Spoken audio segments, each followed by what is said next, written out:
আসলে যে তেল ঘাটতিতে বেশি ব্যয় হিসাবটা বোর্ডে দেওয়ার পর ওই পক্ষ একটা বেনামি দরখাস্ত মারে আমার বিরুদ্ধে যে আমার 2000 সনে যে সচিব পদে পদোন্নতি সেটা ফিডার পদের একটু আগে হয়ে গেছিল।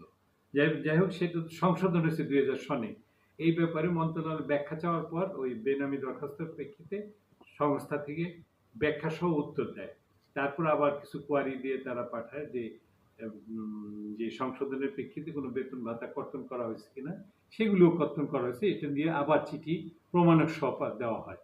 তারা যখন এটা দিয়ে আমাকে কোনো শায়েস্তা করতে কিছু না পারে নাই, পরবর্তীতে তারা মন্ত্রণালয়ের মাধ্যমে আমার বিরুদ্ধে মানে আমাদের যে আওয়ামীপন্থী ইউনিয়ন তাদের মাধ্যমে 10টা অভিযোগ আমার বিরুদ্ধে দাঁড়া করায়। তার মধ্যে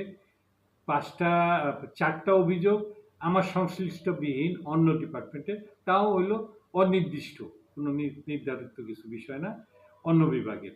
আর 6টা হলো আমার বিরুদ্ধে আমাকে পলিটিক্যালাইজ করা, মানে রাজনৈতিক ট্যাগ দিয়ে বিএনপি জামাতপন্থী বানানো হয় এবং আওয়ামী লীগ বিপক্ষীয় বানানো হয়, এই দিয়ে দেয়। এটা কোনো প্রকার আত্মপক্ষ সমর্থন, সংস্থার যে আমার পক্ষে মতামত, আমার চাকরি সম্পর্কে মতামত, সেগুলো না দেখে এবং সংস্থার কোনো নতুন মতামত না নিয়ে একতরফাভাবে একটা ব্যবস্থা নেয়, যার প্রেক্ষিতে আমি মামলায় চলে যাই। মামলাতে আমি জয়কাম হয়।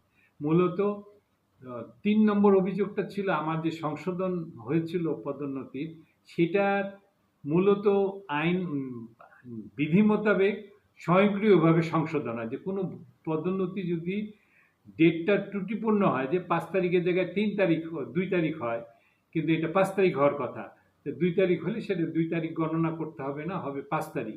এইটাই হলো। এটা করতে গেলে সংশোধন স্বয়ংক্রিয়ভাবে হয়, কিন্তু আমার বেলায় এটা স্বয়ংক্রিয় থেকেও আরো শক্তিশালী।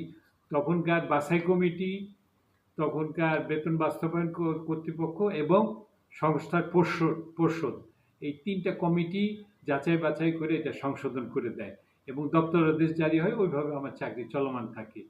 মূলত ওই যে কমিটি 3টার প্রধান ছিলেন তখন সংস্থার চেয়ারম্যান শিমুল বিশ্বাস সাহেব, যে বর্তমানে এখন জাতীয় সংসদের একজন সংসদ সদস্য।